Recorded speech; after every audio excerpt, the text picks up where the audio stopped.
se você tem um subconjunto não vazio dos inteiros, então esse subconjunto vai ser um subgrupo, ele vai ser um subgrupo, se e somente se existe um n nos inteiros, tal que o H é múltiplo, é o conjunto formado pelos múltiplos desse n. Tá? O que nós estamos fazendo aqui? Nós estamos classificando todos os subgrupos dos inteiros. Nós estamos dizendo, olha, um subconjunto vai ser um subgrupo, se e somente se ele é formado apenas por múltiplos de algum número dos inteiros. Quem é esse número? Bom, esse número vai depender basicamente de quem é o seu H, de quem é o seu subconjunto que você assume sendo não vazio. Na demonstração, nós vamos determinar quem é esse n. Nós vamos dar uma forma, uma maneira de você encontrar esse número n aqui. Tá? Então, a demonstração é a seguinte. Bom, nós já mostramos em aulas anteriores que se você pega um subconjunto formado só pelos múltiplos de n, isso vem a ser um subgrupo dos inteiros. Tá? Por quê? Se você soma dois múltiplos de n, isso dá um múltiplo de n. Se você pega um múltiplo de n, o seu simétrico menos ele, né? O simétrico ou menos ele, vai ser um múltiplo de n também. Portanto, os dois estão aqui dentro. Portanto, isso é um subgrupo. É claro que isso é não vazio, porque o zero está lá. Então, isso aqui acaba sendo um subgrupo dos inteiros. Tá? E essa não é a parte difícil. Nós garantimos o nosso meio ponto, porque nós temos aqui um se e somente se. Tá? A volta nós acabamos de mostrar. Tá? Então, sempre que você tem um conjunto que é dessa forma, que é múltiplo de algum número n, isso é um subgrupo. Tá? Isso nós já sabemos.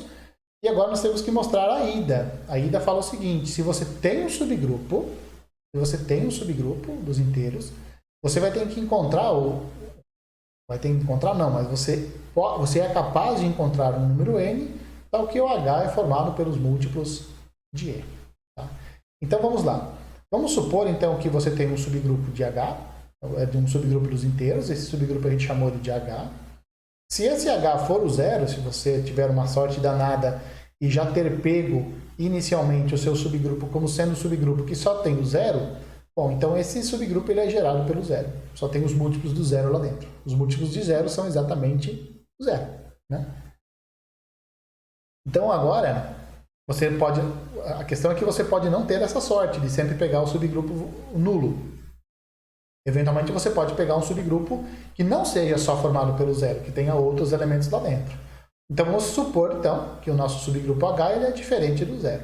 Se ele é diferente de zero, é porque existe um Azinho, um elemento que eu chamei de A, dentro do H, e esse A é diferente de zero. Tá? Ora, como o H é subgrupo, se o A está, menos A também está no seu H. Tá certo? E aí entra uma questão. Ou o A, ou o menos A, um dos dois é positivo. Se o A for positivo, beleza, o A já é positivo. Se o A for um número negativo, é menos ele que é positivo. Como, por exemplo, se o A for menos 5, quem vai ser o positivo? Vai ser menos 5. Menos 5 dá mais 5, né? Então, o menos 5 é que é o positivo.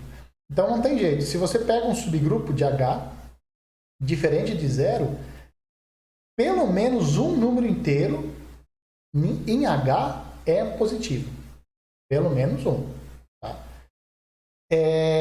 E esse elemento positivo vai ser o A ou vai ser o menos A. Isso vai depender do sinal do seu A que você pegou. Se o A for positivo, ele é o positivo. Se o A for negativo, menos ele é que vai ser o número positivo que estará em H.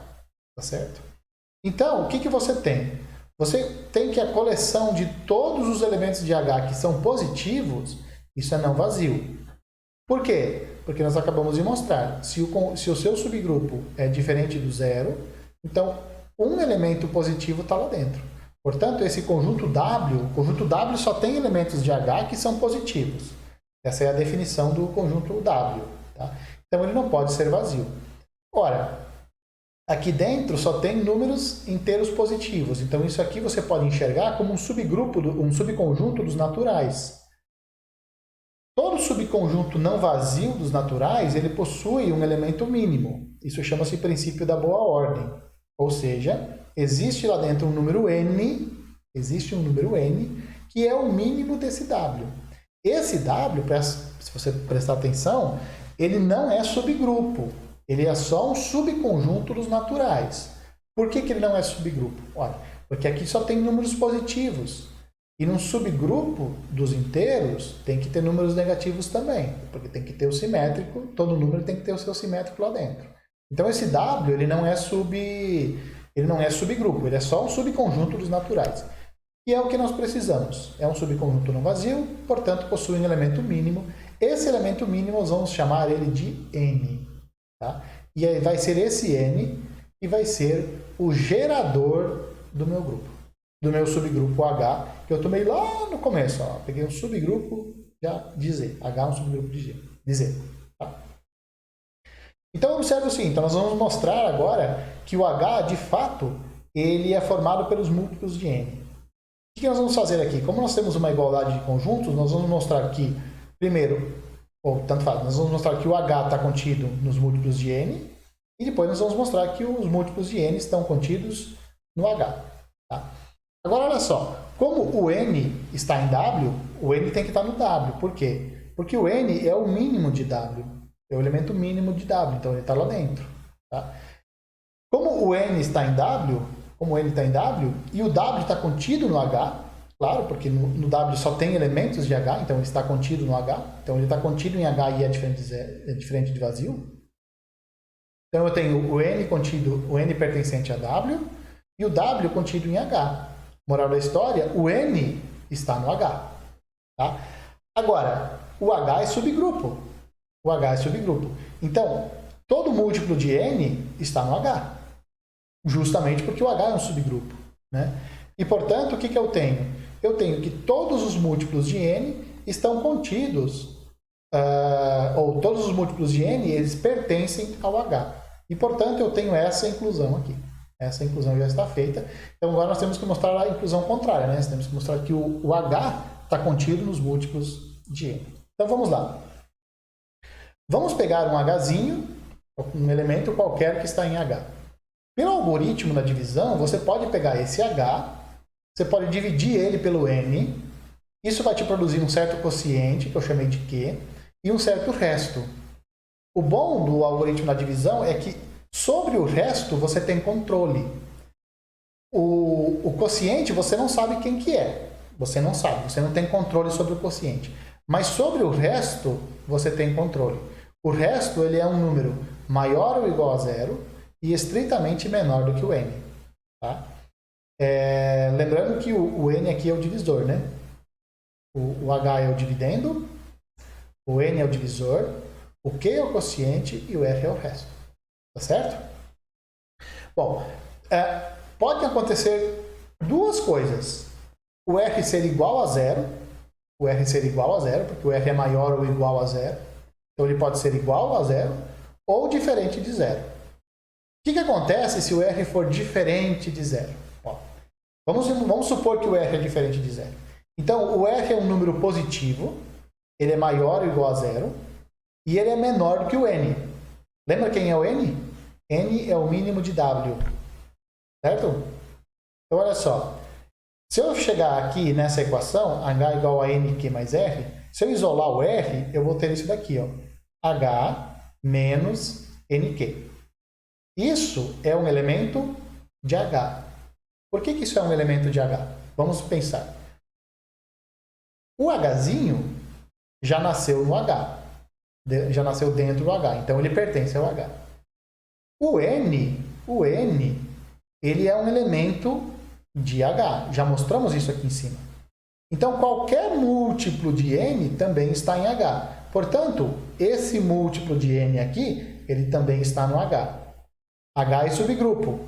A diferença de quaisquer dois elementos de H está em H. Então não tem jeito, não tem para onde correr. Essa diferença aqui, H menos NQ, está em H. Essa diferença é R. Então olha o que nós encontramos. Nós encontramos um elemento em H, nós encontramos um elemento de H, olha só, esse é o R, tá? O R é um elemento de H. Ele é maior do que zero. Olha, se ele é um elemento de H e ele é maior do que zero, ele está no W. Aqui, ó. Está no W. Porque no W só tem elementos de H que são positivos. Nós encontramos um elemento de H, que é o R, ele é positivo e, portanto, ele está no W. Mas espera, o R é menor do que o N. E o N é menor, o N é o mínimo de W. Então, nós encontramos um elemento de H menor que o mínimo de W. Aqui está errado, tá? Menor que o mínimo de W. Isso é um absurdo. Isso não pode. Então, o R não pode ser diferente de zero. Se o R não pode ser diferente de zero, o R só pode ser igual a zero. Se o R é igual a zero, essa parte aqui ela desaparece. E aí você tem que o H é NQ apenas. Ora, mas NQ é um múltiplo de N e, portanto, todo elemento de H está nos múltiplos de N, no conjunto formado pelos múltiplos de N. E então eu tenho essa inclusão aqui, H contido no conjunto dos múltiplos de N. E, portanto, eu tenho essa igualdade aqui válida. Tá certo?